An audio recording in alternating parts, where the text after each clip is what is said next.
Today's story is inspired by the ancient Japanese folktales from the Konjaku Monogatari, a collection of timeless tales filled with mystery and fear.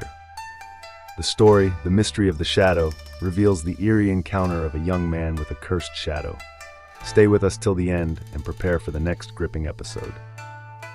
In a quiet, fog-covered village in ancient Japan, there was a pond surrounded by towering bamboo trees. It was said to be cursed. Villagers avoided the area, especially at night, because of the eerie tales they had heard for generations. Whispers spoke of a shadow that roamed the waters, waiting for unsuspecting victims. One evening, as the sun dipped below the horizon and the forest turned into a canvas of darkness, Takeshi, a brave but skeptical young man, stood by the edge of the pond. His lantern flickered against the chilling wind, casting long, dancing shadows. He had heard the stories but didn't believe in curses. He was determined to uncover the truth behind the shadow.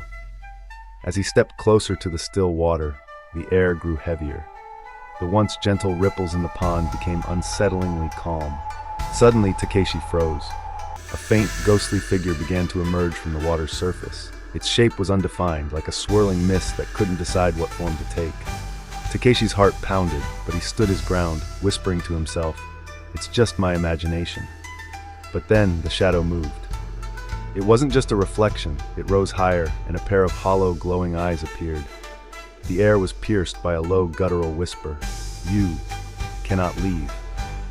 Takeshi staggered back, clutching his lantern tightly. He tried to shout, but his voice faltered. The shadow lunged at him, its form wrapping around him like a suffocating shroud. Takeshi felt a cold, unbearable weight pressing on his chest. Suddenly, the voice of an elderly villager echoed in his mind. The shadow feeds on fear. It can only be defeated by courage. Summoning every ounce of bravery, Takeshi tightened his grip on the lantern and thrust it toward the shadow. The light pierced through the darkness, and for a fleeting moment, the shadow recoiled, letting out an agonizing shriek. The pond rippled violently as if in protest. Takeshi staggered back to the village, breathless, clutching the extinguished lantern. Though the villagers were relieved to see him alive, Takeshi knew the shadow wasn't defeated. It had only retreated for now.